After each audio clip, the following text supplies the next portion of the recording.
What is talent? We often use the term talent to describe a person who we believe has above average ability in a walk of life, be it sport, education, or anything in between. However, if you task someone to come up with a definition for this term, it is likely that they won't be able to give a clear definition due to its subjective nature. Ross Tucker states that the most difficult aspect of defining talent is that you don't know which direction you're facing. Talent is evaluated today with a view to tomorrow, but based on things that happened yesterday. Here he suggests that people are unsure whether they're looking to the past, present or future when seeking talent in an individual. In 1988, Howe et al. Devised a list of properties of talent in order to allow us to gain a better understanding of the term without defining talent itself, stating that it originates in genetically transmitted structures and so say it's at least partially innate. They also say that there can be evidence of talent at an early age, which enables trained coaches, teachers, etc.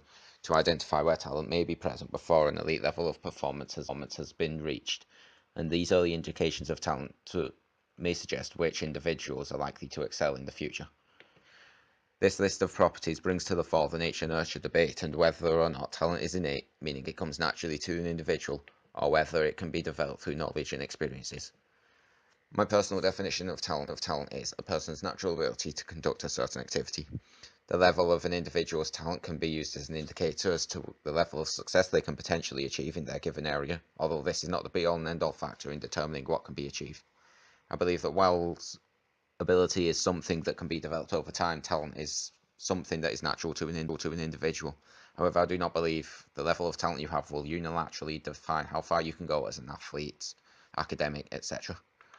To use a sporting example, Freddie Adu was once regarded as one of the finest footballing talents of his generation, with some going so far to say he could be the next Pele. However, he ended up as nothing more than a journeyman, meaning that players like Jamie Vardy, who aren't given chances as youngsters, have exceeded him in both ability and success, despite not being perceived as having the level of talent Adu had. This point is supported by previous studies by Abbott et al., who in 2002 found that the majority of young people labelled as talented do not go on to have elite or even sub-elite careers. And Bloom, who in 1985 stated many adult performers were not identified through standard talent pathways, nor were they precociously gifted as children. Now we have a more in-depth understanding of talent, we can now look at how and why talent is identified. The Australian Institute of Sport has previously stated that there is a need to actively unearth talent for nations to remain competitive, primarily for events such as the Olympic Games and FIFA World Cup, as well as national reputation. The reasons for talent identification seem to fall into one of three categories: strategic, tactical, and operational.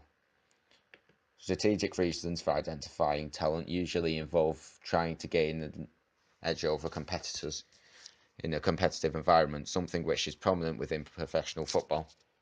The tactical side involves directing scarce resources towards maximal returns and optimizing future planning, that is, investing heavily in the future, usually for some sort of financial gain or profit. Finally, the operational reasons are to identify and manage young athletes into a senior level with maximum effectiveness and efficiency. So how do we identify talent? In 2017, Baker et al. Defined talent identification as the process of identifying and/or selecting individuals who possess a quality or qualities that predict some sort of future attainment. This talent is usually identified by an individual's coaches, scouts, teachers, or parents who endeavour to put them on the pathway that will optimise their talent and maximise their potential. Once talent is identified, it is then put on the path to being developed. The most popular model of talent development is that by Gagner, which states that there are three primary catalysts that can be identified in the process of talent development. These are intrapersonal, which relates to motivation and personality; environmental, such as how those they interact with affect them; and perhaps most importantly, chance, as ultimately talent has to be given the chance to express and showcase itself in a suitable environment. It also refers to the societal situation the individual is in growing up and the provisions that are accessible to them. The talent development model by Gagner suggests that all these influence the level of which talent can be developed and that they all go hand in hand in developing the level of attainment achievable. The link between chance and natural abilities are a nod to Gagner's personal beliefs that gifts and abilities are determined by an individual's genetics rather than being taught or learned.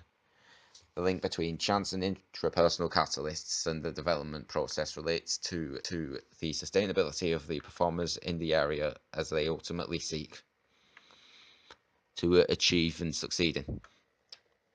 The link between chance and environmental catalysts relates to the chance of an individual being born within a certain time, culture, being surrounded by the right people to aid their development, and having access to provisions, as well as how the individual deals with major events such as winning or losing a game, and to what end this affects them. What is